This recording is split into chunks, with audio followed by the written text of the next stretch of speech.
Everything's recording. Yes. You know, it was a clear day. The USS Liberty was one of the most technologically sophisticated ships in the Navy, but it was virtually unarmed, and it was sent to observe the six-day war going on in the Middle East between Israel and its neighbors. It arrived on June 7th, and the weather was clear. The planes came out to meet them, to investigate, and then on the next day, on June 8th, they started the day. The visibility was unlimited. The American flag was flying proudly on the USS Liberty. More planes came from Israel to surveil the boat, the ship. And they thought they were in good shape, but what happened next surprised them all. French Mirage jets showed up and for 25 minutes strafed and attacked the USS Liberty. They shot rockets. They shot 30-millimeter cannons into the hull and into the ship. They even dropped napalm on the bridge of the ship. This was an effort to kill everybody on board. There was no intention of taking prisoners. After the 25 grueling minutes of attack on this virtually unarmed ship, and they thought things were over and they could recover, the torpedo boats showed up, 3 torpedo boats. They launched 4 torpedoes. One of them hit the hull of the USS Liberty and killed 25 people instantly. It blew a 40-foot by 40-foot hole in the side of this ship. They were intent on sinking it. But they were also intent on not having a single survivor. According to eyewitness accounts, the Israelis machine gunned the lifeboats that they put down. They machine gunned the firefighters who were on the deck.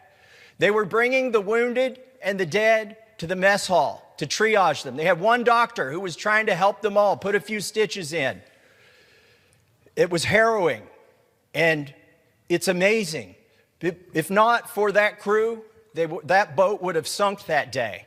But it still wasn't over. Helicopters showed up, combat helicopters. And the USS Liberty, even though their signals were being jammed by the Israelis, got a signal out. And there were ships that tried to respond. The USS Saratoga, the USS America sent planes. Both of them sent planes to help the USS Liberty. And something happened that's never happened before. A ship under attack, the planes were recalled. This has never happened before. And they sat there for 17 hours. 34 dead, 174 wounded, out of 294 crew members. That's over 70% casualty rate, unheard of. The Israelis were intent on leaving no survivor. And what about our own military? Why did they not send anybody for 17 hours to help these men? So what really happened? You know, the official reports say that it was a case of mistaken identity. But if you listen to Dean Rusk, former Secretary of State, Richard Helms, CIA Director, Bobby Ray Inman, head of the NSA, Captain Ward Boston, who was the chief counsel of the Court of Inquiry, if you listen to Admiral Moore, who served in Pearl Harbor, Midway, commanded both the Atlantic and Pacific Fleet, and was chairman of the Joint Chiefs of Staff, none of these distinguished men think this was an accident. They think it was intentional murder by the country of Israel, either as a false flag operation or because they simply didn't want anybody observing what they were doing that day. Well, I've got a call to action for everybody here. Honor these individuals. Quit ignoring that they exist. Go to their website, ussliberty.org. Support them. And while they're still alive, they need closure. Let's give them closure. Let's have an investigation. Let's pass a resolution honoring them. It's long overdue. And then they can have their justice. You ever get the feeling that everything in America is completely fucked up? You know that feeling that the whole country is like 1 inch away from saying, that's it, forget it. Let's see. He said anything? Here's a house Not full really. of beans. He was picked up in a state of shock. He was badly incoherent. Let's get one thing straight. I'm a rider, tailspin, vocal desire. I set the fire, truck on fire. Quit rapping, I force you to retire. Can't spit better than the chick on wire. Rhyming sound like you robbing. I don't feel what you're vibing. See how you describe me. Don't try to be stars in the sky. Is anybody rapping with a vagina? Go be with the wife and kids. Try to hide, pull the top off the manhole. I show you what the devil is. I'm a nice guy. I get your girl in a pair of wigs, cause she need that crazy glue. Your lips together. If you give me feedback. Pretty skin like Indiana people, but don't eat rabbits. Your lady got cramping and snatch. Beach balls big as the earth. Your lady in bikinis wanna play catch. The hair off the peanuts drip like never had a sweat. better I'm friend than drinking President pineapple Donald juice. J. Straight Trump. from Florida, Key West. 5 G's, your woman brought the breasts. I put the money up, she overpossessed. The studio in Miami, right after Versace's house. You make a left.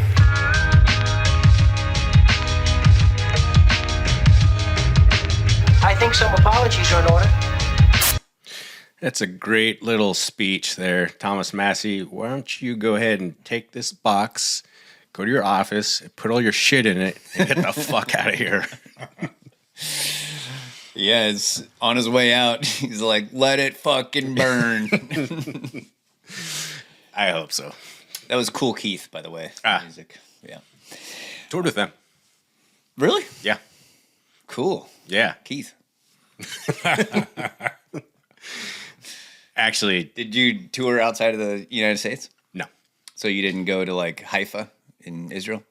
No. Oh, okay. Well, I mean, if you had, I was just reading up on vacation destinations, and there's a lot to do in Haifa. Is there? Yeah. How close is that to the Mount of Olives? I've always wanted to see where Robert Maxwell was buried. One of the things you can do there is go and visit. Will you please go to Cars for Kids Museum. exactly the Clandestine Immigration and Naval Museum? For kids. Oh, wow. Yeah, kids. It's a great place for kids. Take the kids. The museum is named after David Hacohen, who was Cohen, by the way, is a Jewish last name. Mm-hmm. I often get called Kelly Cohen because people think my name is. Well. Look who's got a new nickname. Oh, you mean Jewish Kelly? Yeah, I know.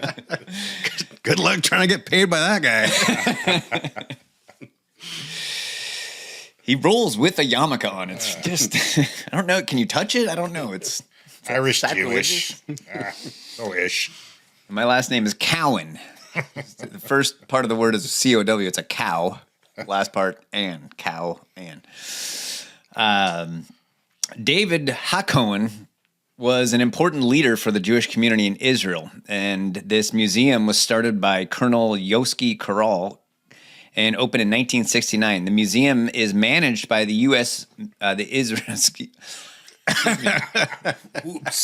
the Israeli Ministry of Defense. Not the passport that found the rifles, whatever you say there. It is located right next to the Israeli National Maritime Museum, which focuses on general sea history and old discoveries from the sea. Your octopi, etc. More like military and man-made Pieces of the USS Liberty, that kind of a thing. No, I don't think they. Funny, yeah. Actually, they do have.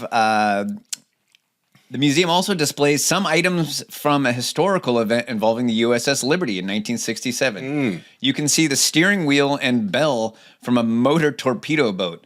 The boat was involved in an incident with the USS Liberty. One of 3 lifeboats from the USS Liberty is also on display. How is that? Trump was almost involved in an incident in Butler, Pennsylvania.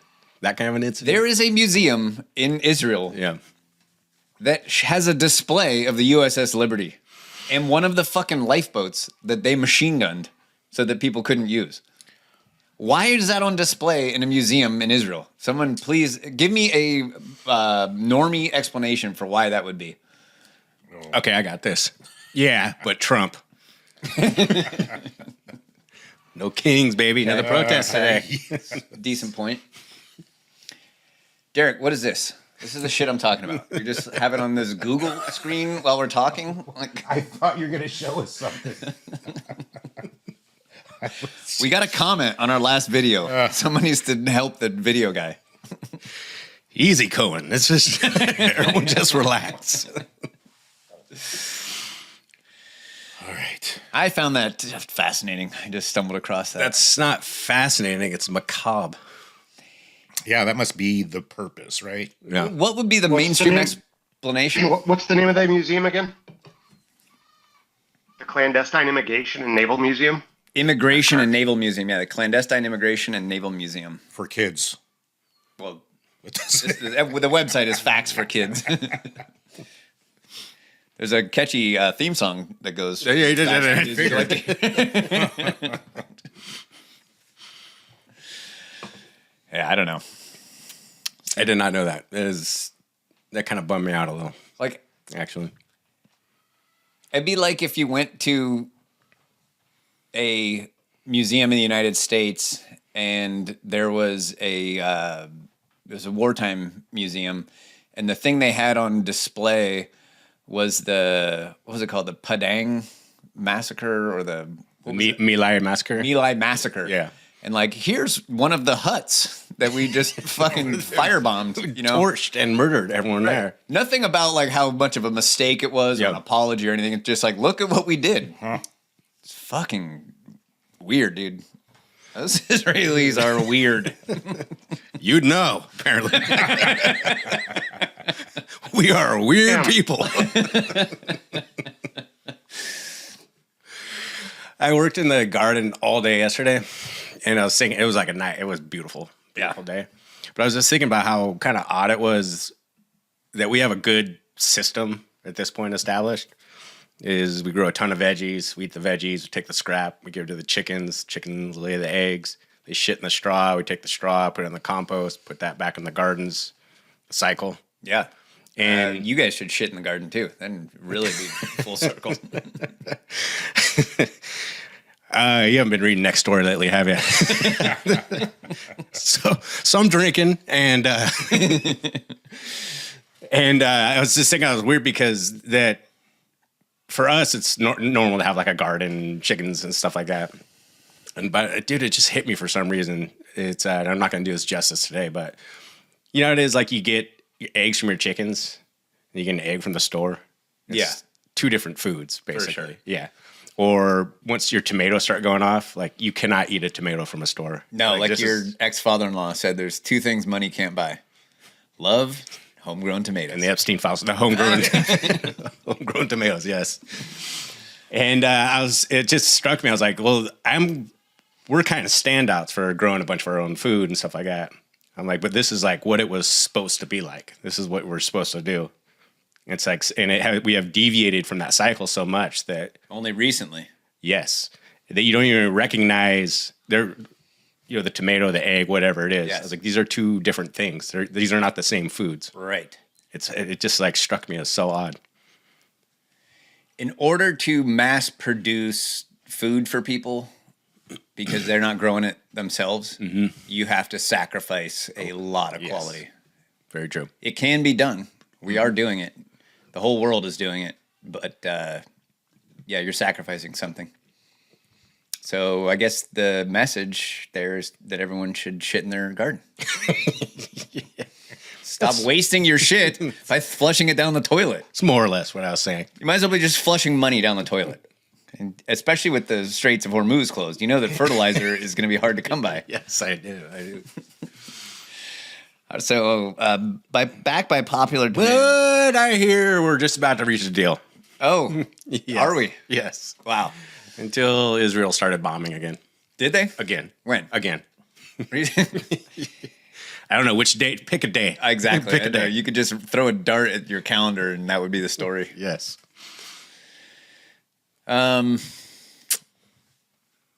We have been reluctant to really talk about that. I think that part of the reason is because Shitting in your garden. No, that we're on board with. Yes. In fact, that's going to be a new segment. Derek, if you wouldn't mind whipping up like some bumper theme music for Yeah. your shitting in your... This week's cool place to shit. Your ex-girlfriend's front yard. No, the Israel-Iran thing, because it just seems like a broken record. It is a broken record. And the only possible outcome is that I can see is total failure on the United States' part. That would be that's the best possible outcome. The worst outcome would be nuclear Armageddon. Yeah.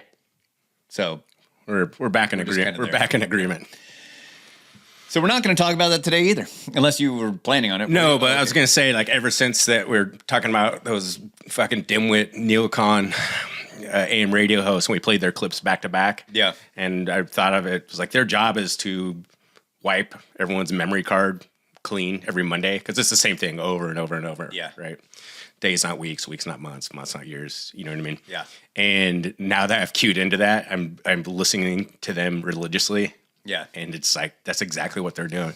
Yeah. They're just in this like complete tautology, like closed thought circle of like, this is a good idea. This is a good idea. And like, okay, but how? Like we just gotta tweak it a little bit.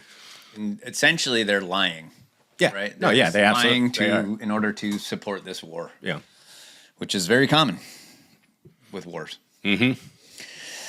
All right, we're gonna play a game. Okay. We played a game once. It was very popular, and we haven't done it since. But do you remember when I said that? Is that game when we sit at Osceola's, we play gay, straight, or European every time I got it wrong back? That one? That's a fun game, but it involves checking out dudes a little too much. It's not gay if you're playing a game. No, the game where I played little tiny snippets of metal, 80s metal songs. Yeah. And then I got in some hot water, if you will, because you I quibbled on my guts. Yes, not the right category of the music. So we're abandoning the 80s metal. Okay, gotcha. Genre. We're going classic rock. Okay. I only have one song Okay. for you, okay? But I have 4 clips. Okay. Each one is a little longer than the one before it. Okay. Okay. In my mind, I made a bet with myself. I'll tell you what I bet that you were going to get this on the very shortest possible clip. Okay. Because you are your brain works in mysterious ways. You are an idiot. We'll just leave it there. I think you're going to get it on the first one. You ready? Yeah. Wait, is that? Hold on. Wait, make sure I got the right one here. I don't want to blow it. Okay. Here we go.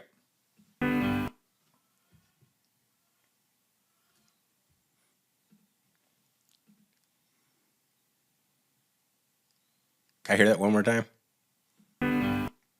Is that? I don't know the name of the song. I guarantee you know the name of this song. Do you know what it is? I feel like it, but Don't say anything, Derek. I'm not going to say anything. Don't say anything. We don't want to ruin it. All right. That was the super short clip. Now I'm going to play the short clip. You ready? Mm-hmm. Really? Yeah. Want to hear it again? Yeah. Okay. Are you ready for the medium length clip? Yes.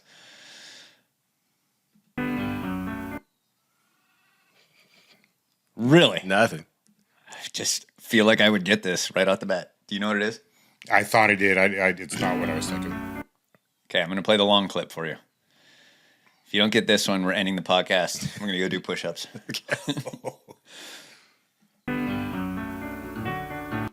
Oh, God dang it. Wait, play it again. I know this.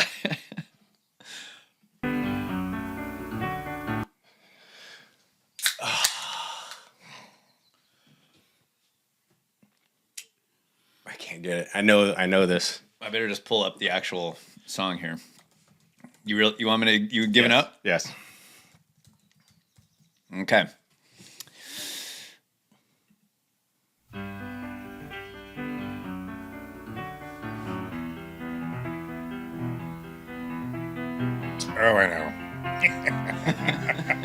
Oh, my favorite bands.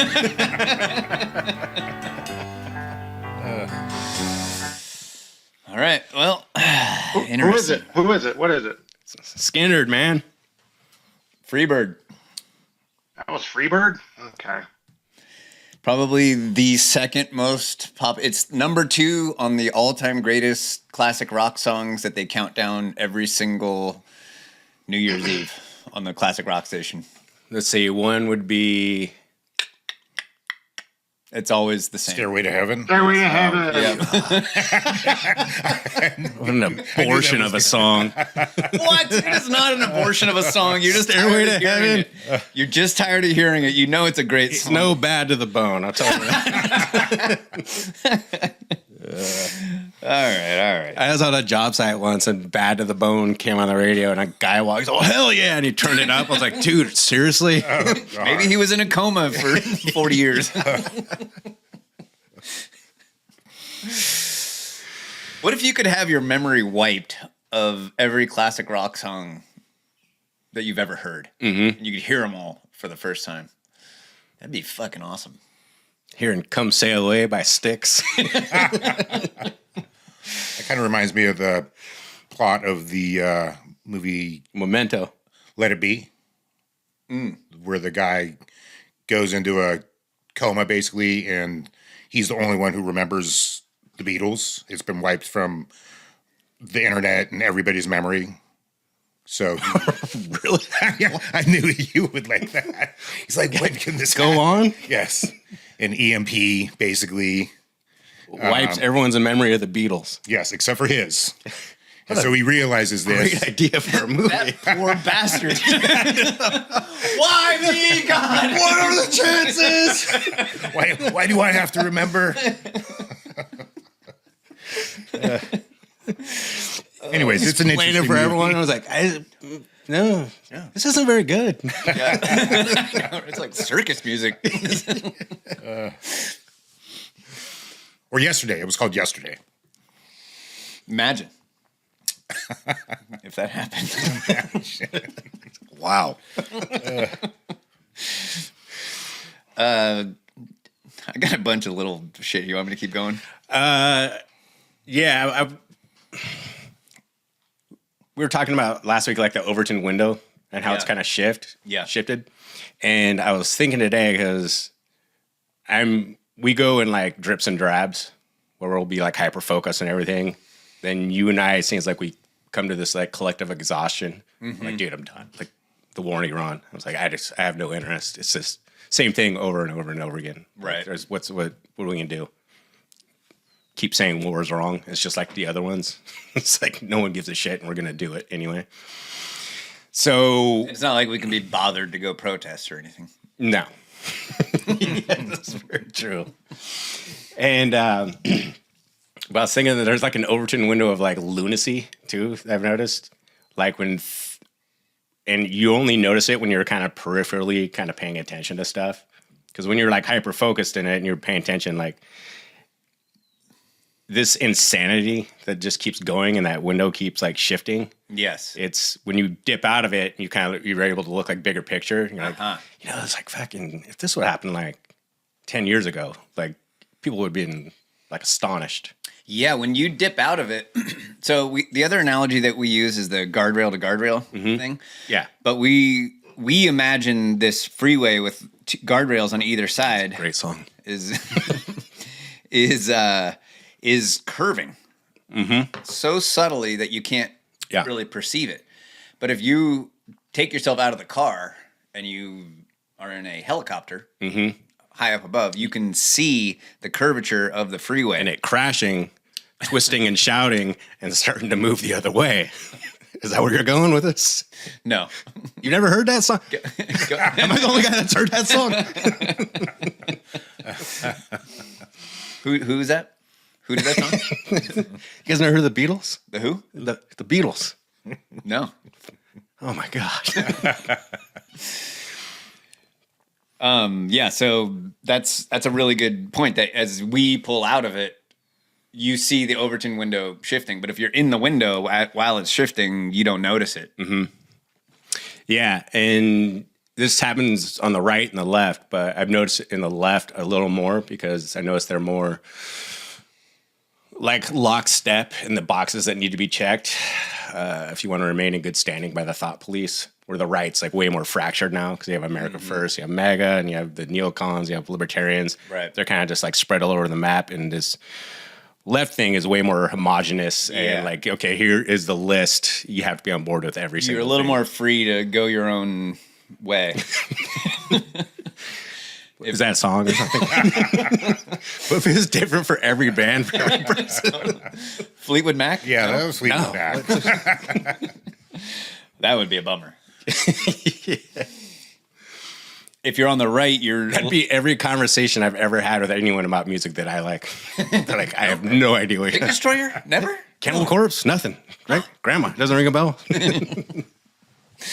Yeah, if you're on the right, you have a little bit more freedom to not be you're not beholden to the PC police or it didn't used to be that way. I think that there used to be like a conservative lane that you really had to stay in. Yeah, the moral majority of the 90s. Yeah, if you were Ron Paul, for example, they would the knives were out for that guy. You can follow your buddy Massey out the door there. We do not need you guys. And I was thinking, but then, it happens at such a kind of a slow release over time that if you're daily paying attention, you don't really notice how that window shifts. You know what I mean? Like, as you're saying, if you're in the helicopter and you're seeing the trajectory of, which guardrail we happen to be kind of going towards. And then, so like perfect example, they're talking about the, predictably boring manufactured outrage that Trump's having a UFC event on the White House. They're like, this is an outrage, this hallowed institution that we're having. I'm like, yeah, I get that. Like, it's bad optic. But 4 years ago, they had a drag queen dance party there while our president stood there with those locked Beavis and Butthead arms, his mouth hanging open. I was like, so I think we're still in the wheelhouse of normalcy. I mean, one might even argue, like, might even dial it back. Hold on, let me check out this clip here. This is Don Bayer on the UFC 250 event. UFC spectacle. They're going to probably hear some of it, see some of it from Virginia. What's next? Is it going to be cockfighting or dogfighting, or is just such a sacrilege to the White House and the Capitol? And Scott, the money they're going to spend on it, maybe $60 million more of taxpayer money on this kind of spectacle, it's ridiculous. I'm sure he's really concerned about taxpayer money. You notice what he said, though? He literally said sacrilege. Yeah. Like, we complain all the time that these people have a religious fealty to the state, and he just flat out said it. It is sacrilegious to do this. It is against our statist religion. Yep.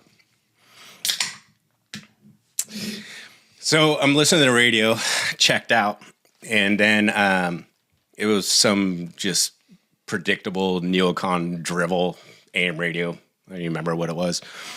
And they're attacking this guy, Graham Plattner, out of Maine, who's running for Congress. Mm-hmm. And they're tearing him down because he's a Democrat. He's like, he's just the worst guy. He's running against, who's the woman there? Snow? In what state? Maine. Yeah. She's like the most milquetoast Republican ever. Yeah.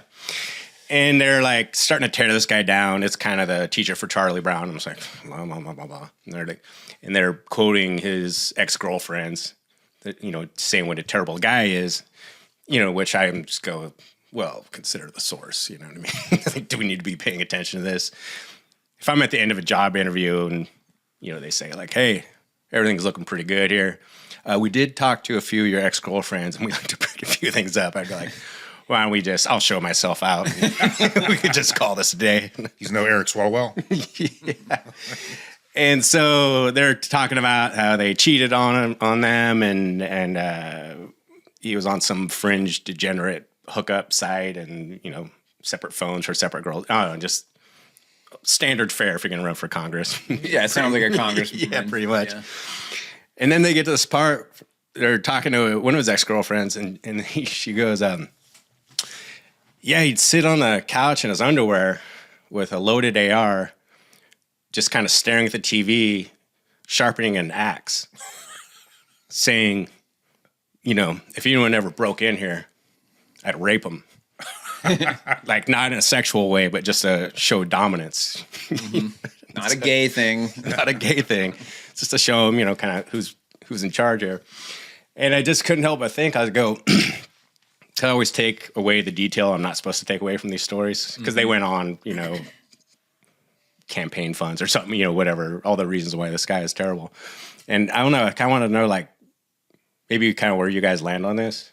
Because I was just thinking, I went through the thought kind of process in my own mind, because I thought that I'm not in the business of judging what conversations other couples have in the privacy of their own home. Yeah. But I was thinking, like, it's kind of like if I were to come home from work, throw my keys on the table, and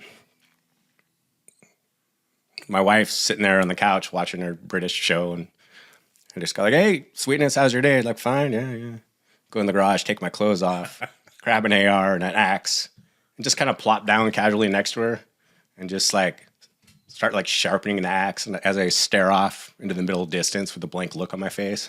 Like, I was driving. You know what I was thinking? If someone ever broke in here, you know what I'd do? I'd rape them. And I know we're dealing in hypotheticals here, but I'm fairly confident in saying my wife's reaction wouldn't be, "Oh, that's interesting, sweetness. I thought you'd say call the cops or something." I go, no. Now rape them right here in the living room. That spot over there, like by where the dog sleeps, probably. It's like what I was thinking. You know, just somewhere where I can put my knees on something soft, like a dog bed. Yes. Not that I'm gay or anything like that, but just to show them, you know what I mean?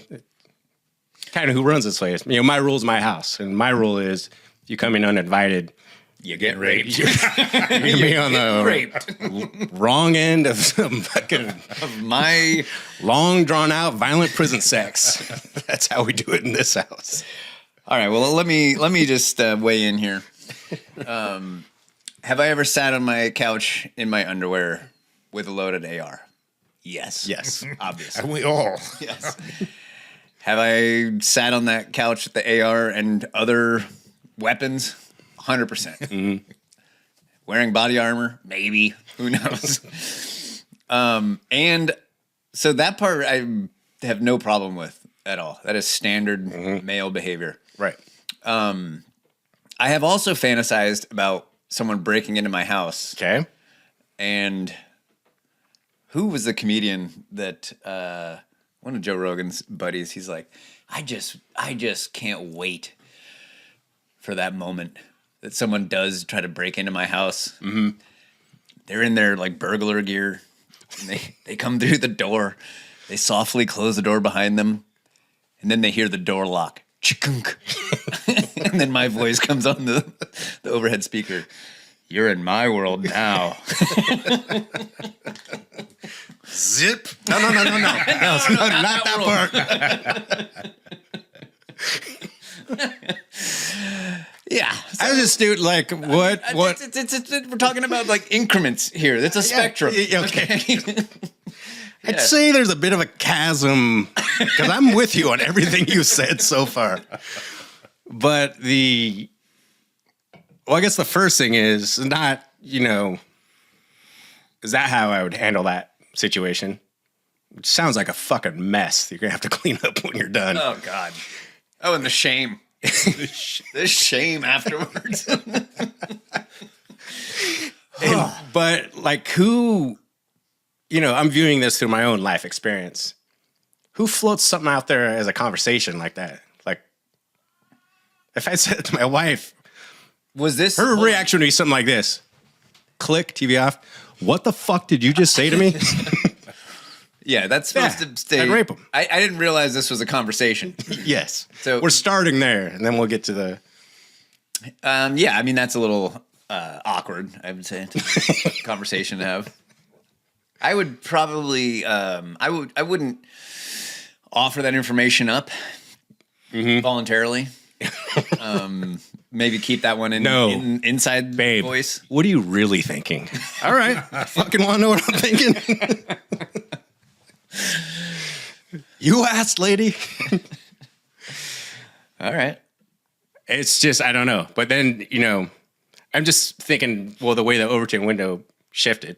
Because of, can you imagine your dad watching CBS and Dan Rather's talking about back in '84, Barry Goldwater was openly fantasizing about ass raping someone in his living room. He'd be like, whoa, Yeah. what is this? That's right. But this guy just floats it out there.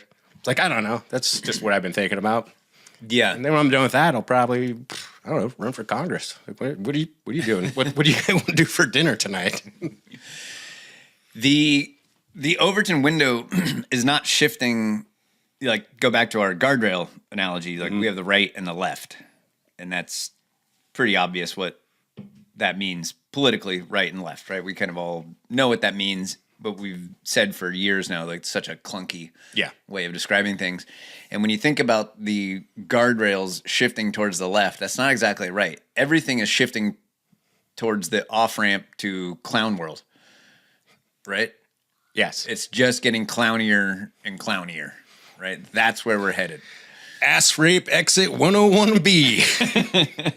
That is fucking Google Maps. It keeps trying to take me to 101B. Yeah, it's a weird, I don't know. It's just, I mean, between the AR and the axe sitting in your underwear, I mean, I've done that without the axe, I don't think. I've never sharpened an axe. I don't think I have either, actually. Like an axe, Used to when do I that use a lot in CAL FIRE. Put Really? it in the vise on the table, file. Great afternoon. Well, I think if you want to use it as an implement of like some type of self-defense, like the duller maybe the better an axe. I usually use axes to split firewood, so duller is what you kind of want, right? So, but if you're chopping a tree down, it needs to be sharp. Of course, I would get use a a saw maul. for that. And typically, I mean, in my world, that's Well, I want a dull, rusty axe for exactly. I'm somebody soaking breaking that axe in vinegar. pre-rape. Yeah. Yo, hey, the pre-rape axe you want to keep more on the duller side. Dull, maybe with a few like little chunks taken out of it. Yeah, we've all seen that bumper sticker. Yeah. That's for sure. T-shirt. What are you gonna do? Call the cops? That's the gayest thing I've ever heard. You fucking get down there and you show this guy what he did wrong. You show him who's the man of the house. Fucking last goddamn house you're ever gonna fucking rob, buddy. Did you see? So we called 2025 the year of the truth. Mm-hmm. Seemed like a lot of people were waking up to what was really going on in the world. I think 2026 might be the year of the cover-up. Mm-hmm. It's almost like every time the current administration says something out loud, they're not just lying, they're covering up something else. And so this just came out. This guy, Senator Ron Johnson. Mm-hmm. He was the one that held those, I think that's how we ended up talking to Jamie O'Brien, because he was the one that held the congressional meetings with Edward Dowd and Josh Sterling, who were the Wall Street data analysts, and they just applied those same metrics to all the COVID statistics and the excess deaths after the vaccine was released. He's pretty cool. Yeah, Can he's you awesome. Flip to my screen there, please, sir. All right, so recently it came out that Pfizer and Moderna were covering up vaccine injuries. Mm-hmm. And why we've known this, we've assumed this forever. We've heard all the anecdotal evidence that this has been happening, but I guess they actually have proof. Well, Japan had a huge study. Yeah, I saw that. Yeah. So let's listen to Mr. Johnson here. And this is on my investigation in terms of the harms done by the COVID injection. And I'm going to talk about it right now because it's not being covered by the legacy media. Alternate media, yes. Fox News, Fox Business has had me on. I went on, supposed to be on CNN last week. And I sent them my report and told them that's what I want to talk about. They canceled the appearance. Oh, that's not why. Sure it is. Brought to you by Pfizer. Exactly. Yeah. His big beef is like this. We have the documents. We have the fucking proof that they did this. CNN, MSNBC, you guys do this. Do the journalism. Yeah. It's what you're supposed to do. Like, let's expose this. And I can do this in 2 minutes and 20 seconds. This is what we uncovered. This is what is being covered up by now the legacy media. On March 1st of 2021, Dr. Peter Marks, head of CBER, the organization, then FDA, that approves vaccines and also is supposed to surveil those vaccines post-market for safety, was given a multi-page briefing by the main data mining analyst within FDA, working with the inventor of the algorithm they used to analyze the VAERS, the Vaccine Adverse Event Reporting System. That briefing told Dr. Marks that the current algorithm, because of the nature of the massive number of claims coming into VAERS, by the way, from 1990 until 2020, on average, about 280 deaths were reported. So I want to interject VAERS. something here real quick. You know what's not on the CDC's website anymore? VAERS. Yeah. Yeah. This is the time he's talking about is when they yanked it off the website. So he was saying that during the time before COVID, the average VAERS report was like 280 incidents per year. Associated with the vaccine. 2021 is over 21,000. Nothing to see here. But anyway, so they're using an algorithm. They were warned that this algorithm, because the Moderna and Pfizer are so close together, the way they're analyzing is going to mask and hide safety signals. That's March 1st, 2021. 26 days later, a new state-of-the-art algorithm, developed by the inventor of the original algorithm, was presented to senior FDA officials, showing 49 cases of extreme masking, 25 safety signals, including sudden cardiac death, pulmonary infarction, Bell's palsy, different types of strokes. Month after month after month, they continue to do this data mining. They continue to show additional safety signals. Did Peter Marks, did Anthony Fauci, did President Biden go to the American public and say, hang on here, we've got some data, we've got some concerns? No. They blame the unvaccinated for continuing the pandemic. This is a pandemic of the unvaccinated. We need to mandate this.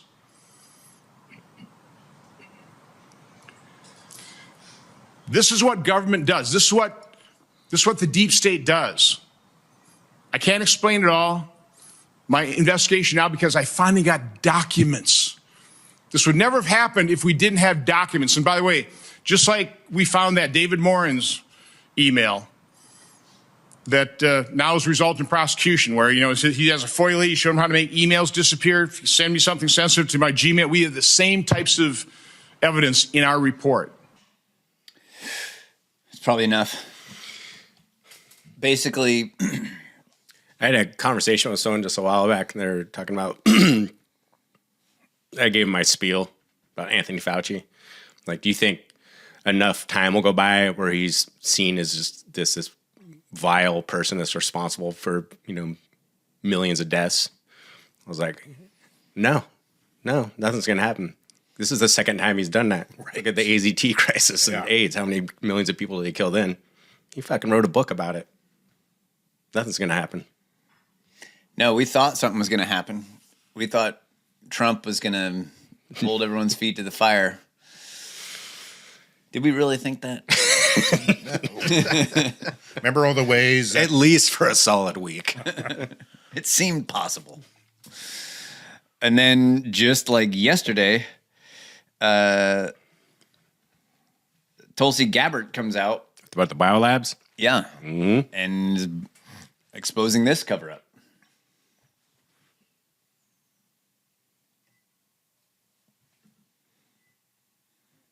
Through intelligence community holdings and files. Today, I'm releasing new evidence of long-standing U.S. government funding of more than 120 biolabs in over 30 countries. Now, these biolabs include labs in places like Ukraine, which could be at risk of compromise due to the ongoing Russia-Ukraine war.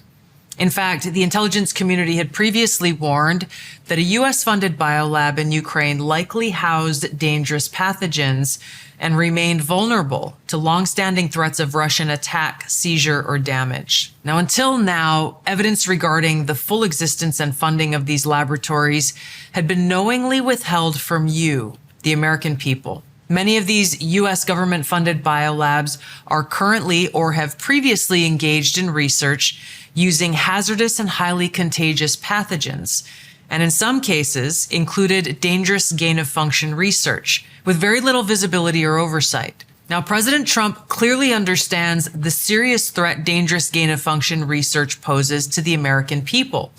And this is why he took decisive action over a year ago. On May 25th, 2025, he signed an executive order to end federal funding of gain-of-function research around the world.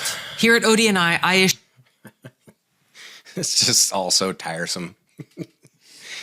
I'm not going to use their name, but I remember talking about part of what was going on in Ukraine is that because we had U.S. biolabs in Ukraine. This is back in 2021, I think. And I was told, quote, I was out of my mind. Oh, really? So I hope that guy's listening. All right. You Sure. Yeah, our program dates back a little over 30 years now, watching the fall of the Soviet Union with some alarm, and we're concerned about what was going to happen to the Soviet WMD arsenal. So when it comes to the biological weapons, I mean, did you get rid of them? Oh, well, we got rid of what we could cooperatively get rid of. I mean, the U.S. still assesses that Russia has an active biological weapons program, so I'd say we didn't get it all. When it comes to Georgia, Ukraine, Poland, Kazakhstan, are the remnants of that biological weapons program, is it gone? There's no evidence that the U.S. is aware of that any of those countries have a biological weapons program. This morning, we are taking another look at a victim of Russia's disinformation war in Ukraine. Last week, you'll recall, we showed you Chris Livesay's report inside a bio-research lab in Ukraine that was falsely accused of creating biological weapons. It's a phony charge, and it's spread on social media. Some Americans, even some American lawmakers, believe it. Yes, good morning. A Russian conspiracy theory has proven to be a deadly weapon. Without any evidence, the Kremlin says the U.S. has been helping Ukraine develop biological weapons. Now, you know what's funny? This is from like 2022, and it already seems kind of dated. Yeah. Like his style of saying, like, without any evidence, like, we've heard that too many times. We know that that's a clue for you saying that that we're conspiracy theorists. Right. Because there is plenty of evidence. Yes. But without any evidence, it's like, it's a little 2022-ish for me. Is there anything at all sort of nefarious or secretive about these facilities? Nothing at all. They're totally open, transparent laboratories. I want to play you a clip of a segment that aired on Russian state-controlled TV station NTV over the weekend. It was a segment about the completely false conspiracy theory that there are U.S.-funded biological weapons laboratories in Ukraine. Here's another Russian TV segment from this weekend where a different Russian TV network just played a huge chunk of Tucker Carlson's Fox News show translated into Russian. Есть ли у Украины биологическое оружие? У Украины есть объекты для биологических исследований. Что?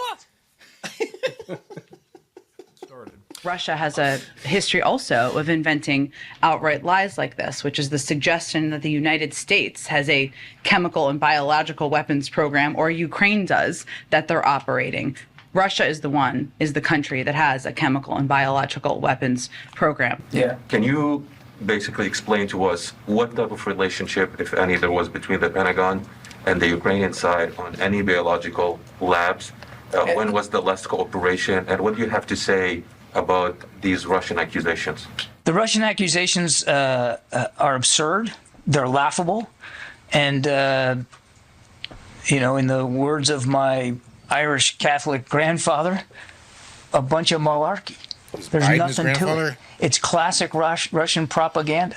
And I wouldn't, if I were you, I wouldn't give it a drop of ink worth paying attention to.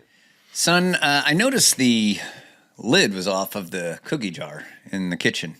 Did you take a cookie out of the cookie jar? Well, Pop, these accusations, they're laughable and absurd. And, you know, it makes me think of something that my Irish grandfather, your father, used to say, and that's that it was just, that's a bunch of malarkey, and it's really not worth a minute of your time or a drop of ink. Too concise. It's really, it's not so... So is the answer no, then? You're telling me no. Malarkey. Is that what you're saying, son? Fucking people. So Same thing, over and over and over. That's what you were told, right? It's just absolutely ridiculous. Oh, check out this video from Ukraine after the war had started. This is outside of this government building. Giant bonfire. They're just piling documents into the fire. So funny. Yeah, so I saw that clip, or I saw that story this morning, and I was just like, it's just one cover-up after another. The only time the government ever speaks to us is to gaslight us and cover up some shit that they did or they allowed to have happen. Can someone explain to me why we need this government in our lives? I mean, all they ever do is lie to us, make our lives worse, print money so that they devalue everything that we own, and just completely fuck up our lives. I almost was feeling like a little bit like questioning my parenting skills recently, because I'm sitting there sharpening my axe. My son will just trying to watch Downton Abbey with my wife. He will just randomly bring up while we're driving in the truck, like how awful the government is and how all they want to do is just like fuck with us and steal. And I'm like, God, maybe I'm just like exposing him to a little too much. But he has this assignment this summer that I gave him, where he gets a very special reward if he reads 5 books. Mm-hmm. And I got him the Tuttle Twins books. Nice. And one of them, I think actually you gave it to me. One was The Creature from Jekyll Island. Mm-hmm. So it's like 50 pages long. They dumb it down quite a bit. It's a 1,000-page book. But in that book, they clearly talk about how the government is stealing money from us by printing money. And then I got him The Law from Frederick Bastiat. Same thing, but in the Tuttle Twins version. And I was reading like the summary at the end, like there's like a study guide that you can go over with your kid. Yeah. And it's the same thing. They're just teaching them like, no, the government is full of bad people who make bad laws. There are such things as good laws, but that's not what's happening in your government today. Yeah. I'm just like, I think I'm actually onto something here. I think I'm doing the right thing because I'm not the only person that thought of this. This fucking Tuttle Twins book empire is teaching this same thing. So I think we're good. Take a break? Yeah. Let's play that sweet rock music from... The guy that just died. Yeah. I was going to say it a little bit more subtly. Oh, the Jake Wilden into existence thing.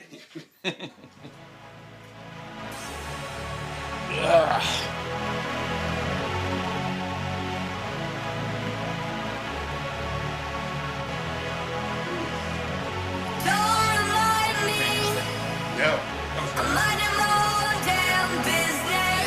Don't try to find me. I'm better left alone than in this. It doesn't surprise me. Do you really think that I could care if you really don't like me?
Another thing about this Graham Plattner guy, speaking of the Overton window, is I, for one, have never really bought into this leftist conspiracy that there's this giant secret cabal of Nazis that are merely days away from taking over our institutions for the last 10 years. That's a lefty conspiracy theory? Yeah, everything's a Nazi. Yeah, Nazis. Everyone's a Nazi. Well, I just thought they were calling names. I didn't think they had an actual theory. No, that was that whole Charlottesville, and that's why Joe Biden ran.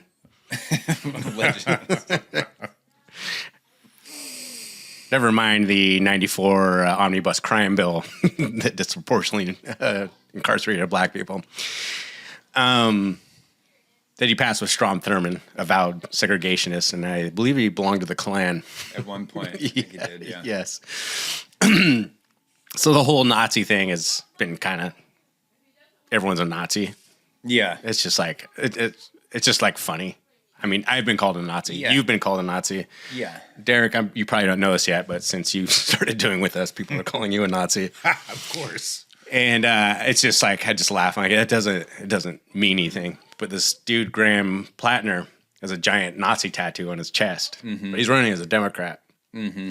And it just made me think, not just your standard run-of-the-mill swastika, but one of the emblems from one of the concentration camps. So, like, pretty abhorrent.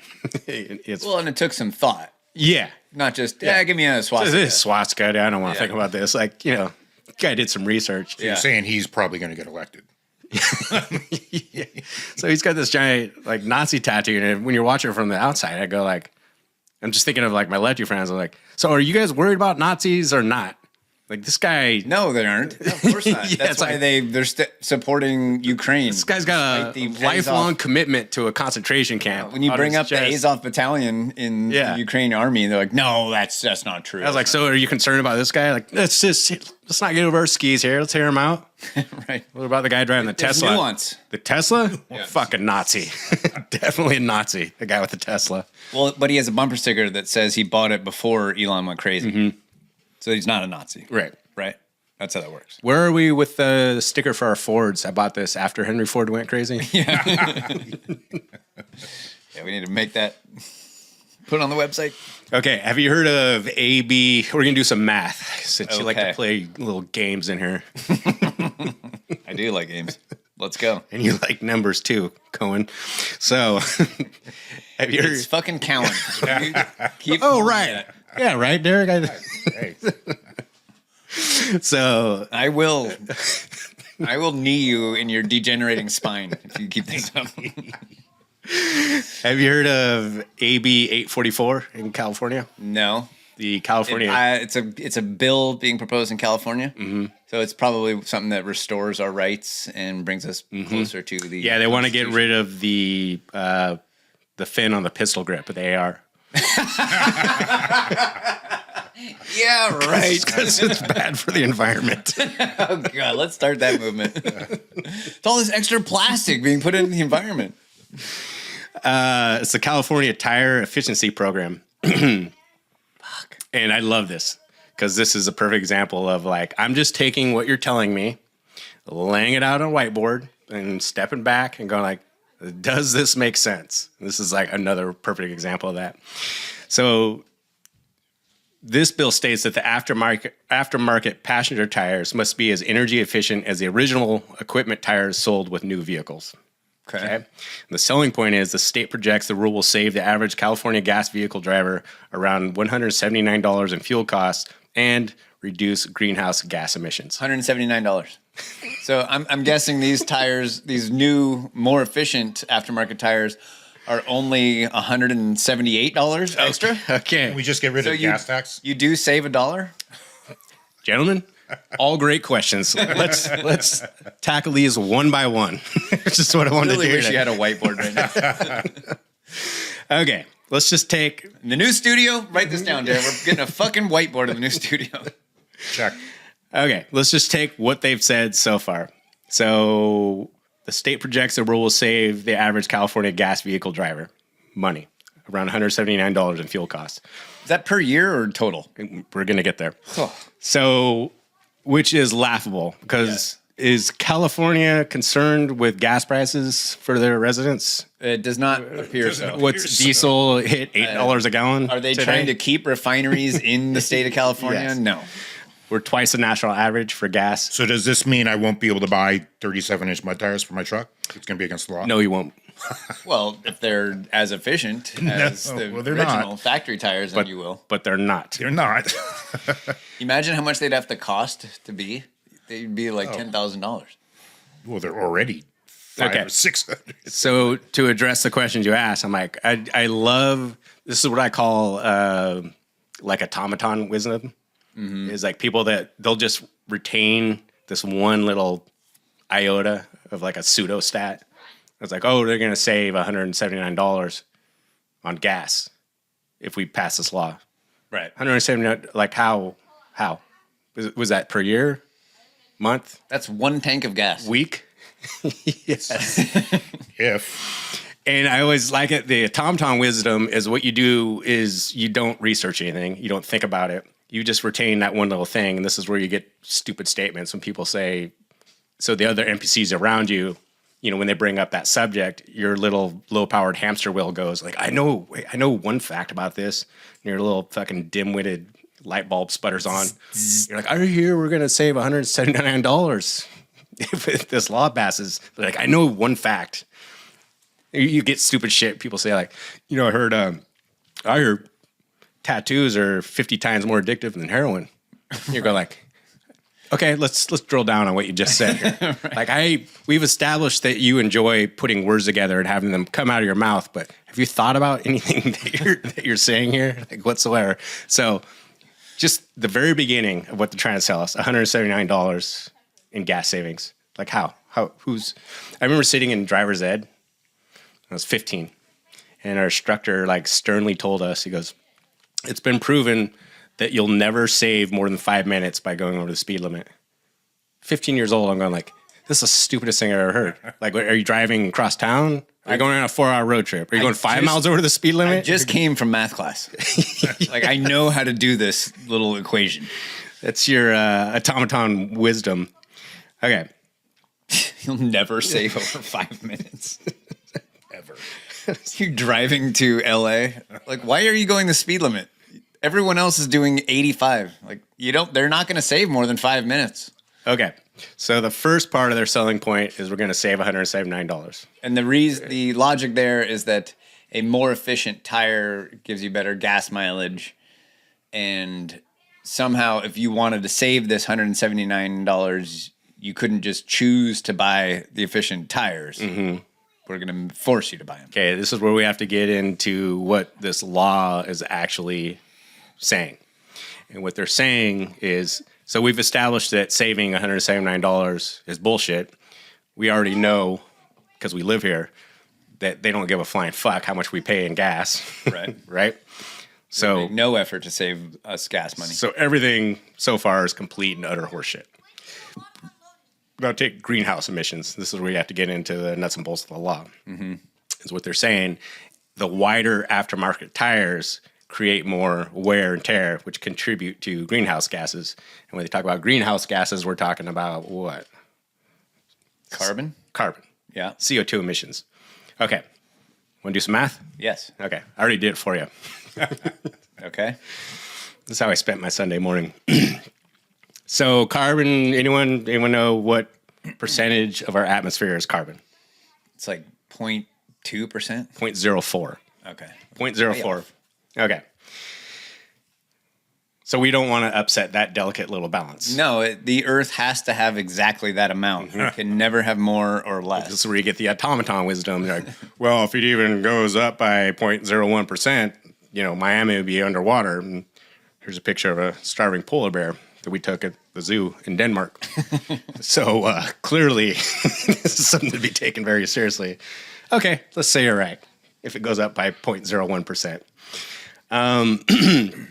Okay, this is where we do the math. So 0.04% of our atmosphere is carbon. Now, according to the EPA, an institution that we can all blindly trust, right? Absolutely. The U.S. is just behind China in CO2 emissions, in that the U.S. Creates roughly 12% of global carbon emissions. Right. Okay. So we have to take 12% of 4%. Right? 0.04%. Yeah. So we're just going to peel. Make sure you're doing your math right Okay. here. Which gives us. So 12% of 0.04%. Okay. That is. We'll double check my math here. 0.00. I'm going to make the font bigger on my computer. 0.000048. No, I got 0.0048%. Okay. Okay. You're right. Was it that last thing? Wasn't higher carbon better for the Earth, actually? We won't even get into that. I'm just or taking for the living things on the Earth. I'm just one of which we are. We're just taking what they're selling this to us as and breaking down their math. So we're at 0.0048%. Mm-hmm. Now this is all carbon emissions. Now again, according to the EPA, the estimated amount of CO2 emissions from cars total in the U.S. is 16%. Hold on, I think there's a flaw in your logic here. So the overall amount of carbon in the atmosphere is 0.04% of the atmosphere. Mm-hmm. And the United States is responsible for 12% of carbon emissions. Okay. How much carbon do we emit? Because we're not responsible for 12% of the carbon in the air. Okay. So how do we figure this out? I don't know. You're a fucking math problem. Well, it's way less than that. Yeah. Right. So whatever you would say, you'd pause the podcast and then he would go to the internet and you would say, how much carbon does the U.S. emit every year? And the internet would tell you 4.8 to 5 billion metric tons.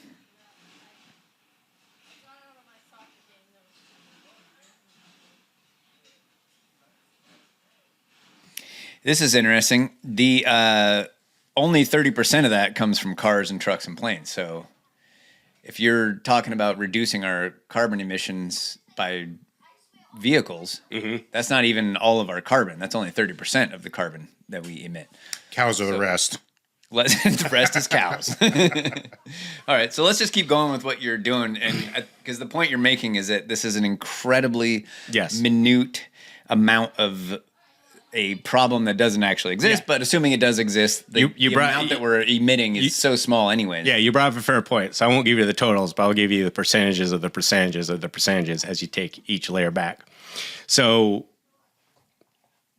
we contribute 12% of carbon emissions in the entire world. And then we take that 12%, the amount that I'm seeing, according to the EPA, coming from cars is 16% of U.S. total carbon emissions. 16% comes from automobiles. Well, because the 30% was for transportation, so that probably includes airplanes. That was how much? 16%? 16%. Okay. Okay. Then you go back even more. Now, of course, this is total emissions coming from cars in the U.S., not just wear and tear from tires. According to the Department of Transportation, which thankfully we have this data, since Mayor Pete came off maternity leave, we get 30% of that number. So 30% of all car emissions is estimated to come just from wear and tear of tires. Okay. Okay. I'm doing the math here. But that's just the U.S. 13, you said? 13. 30. 30. 30. 30% comes from tires. Yeah. Right. Okay. So that's just U.S. total emissions. But we're just talking about the law in California. According to Department of Transportation, 10.7% of all automobiles are in California. So you have to take 10.7% of that number. Okay.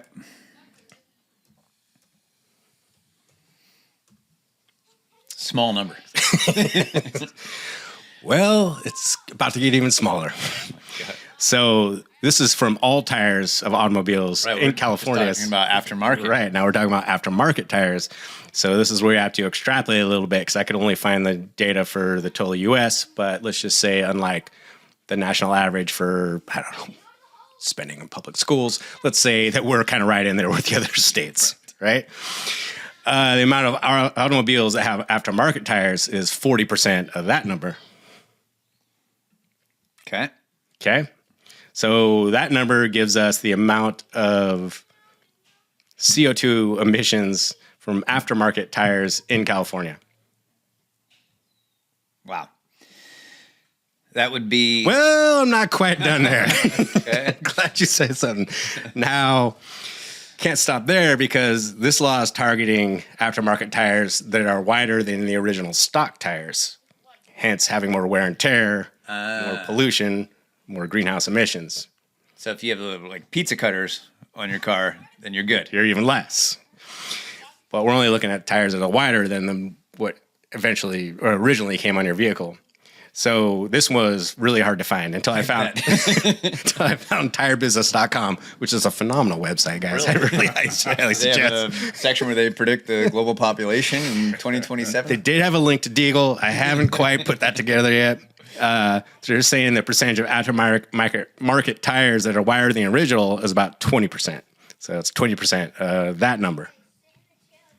Okay. Are we done? We're done.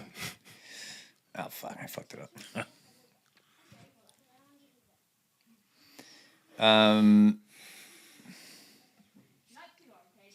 We have...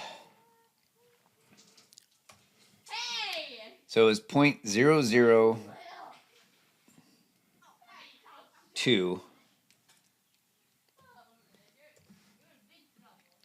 And then 20% of that or 40%? 20% are wider than the originals.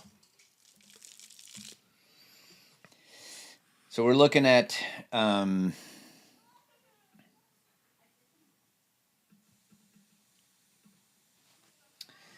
making a change of the amount of change that this is going to make on our emissions. In California. California. Right, having wide aftermarket Well, tires. in America. Yeah. Because we factored it down for California. Right. So this is going to help our 12% by 0.05% emissions, which is like... So there's 0.05% of like 40 pounds of 12% that Epstein killed himself. Wait, what were we... There's a higher likelihood that Epstein killed himself, and this will make any difference. They want us all to ride bicycles. So, you know what this is? I could just see like the think tank that is getting paid some like ungodly amount of money just to sit around in an office, and they're like chewing on their pencil, like, how are we gonna get these fucking rednecks? Like, okay, thank you for bringing this we up. gotta get, we gotta hit them where it really hurts. Like, what do rednecks Same into? think They like tank that thought of the high-speed rail, I'm sure. They like hunting and they like camo. Let's do a camo tax. Like, no, my daughter likes to wear camo. I can't do that. I got it. Fucking monster truck tires. That's where we hit them, right in the balls. The monster truck tires. And those truck nuts, too. We're going to tax those things. For my cold dead hands. Why do you walk around with nuts in your hands? If everyone had truck nuts, this thing wouldn't have happened. So, my friend, you are smelling what I'm stepping in. It's because it's not about saving residents on fuel costs. That's obviously bullshit.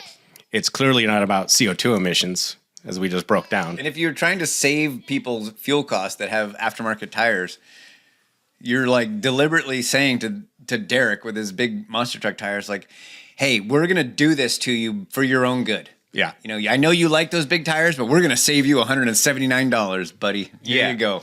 And so if it's not about either Enjoy one of your pizza cutters. either one of the things that they're telling you that this is about, not to be a skeptic, but you gotta go like, so what is it about then? And you hit it. Yeah. Because that's what I thought. It's like, it's the same thing as having guns, having a gas grill, having a garden, having chickens, having the big green lawn for your kids to play on. Collecting rainwater. It's about homeschooling your kids. It's about making these people, like, a predetermination, like, we fucking hate these people. And not that we want them to leave the state because we're passing tax laws so they can't leave the state. It's like we want them to stay here and fucking bend the knee. It's like a low-grade, constant, lifelong struggle session. Yeah. It's making the message clear that, like, we need you to know that we fucking hate you. We want to make you as miserable as possible. No one believes that putting that fucking plastic grip on your AR prevents gun violence. No one thinks that. Nobody does. Nobody does. What it is like we want it every time you go shooting, you take that out there. It's us giving you a message like, we fucking hate you. We're coming for you and we're winning. It's like with everything that you do. What else can it be about? That's what it is. It's a fuck you from the state of California to rednecks. Dude, there is going to be a redneck tax. There already are. They're just in a no, like it will be called the redneck tax. You're just there on the, on the gun range. People I know unscrewing their fucking fin, the California fin. You motherfuckers, you're just, what they really want you to do is to make an illegal weapon, a weapon that they have deemed illegal because it doesn't have the fin on it. They want you to take that and then go do something violent with it. Yeah. Because you're so enraged by all these fucking laws that they passed. And so you can't drink milk, you can't have chickens, you can't have big fat tires on your truck, and you can't have this gun that you can actually hold in your hand that you fucking snap. Then you go down to the Capitol building and you shoot someone and they go, "You see? Aha! We told you these guys were a problem. If he had that fucking fin on his gun, none of this would have happened." Right. Does Capitol Security have those on their guns? The state Capitol? Probably not. No, and that's why they're always shooting up schools. They're not even doing it. The guns are doing it. Yes. Because they don't have those fins on it. The guns get up, they walk out, and they go straight to a school. They go and blow a hole in the USS Liberty. Pretty skin like Indiana people that don't eat rats. Your lady got crap in the snatch. Beach balls big as the earth. Your lady in bikinis wanna play catch. The hair off the peanuts drip like Keith Sweat. I'm drinking pineapple juice, Grey Goose in Florida, Key West. 5 G's, your woman brought the breasts. I put the money up, she overpossessed. The studio in Miami right after Versace's house. You make a left.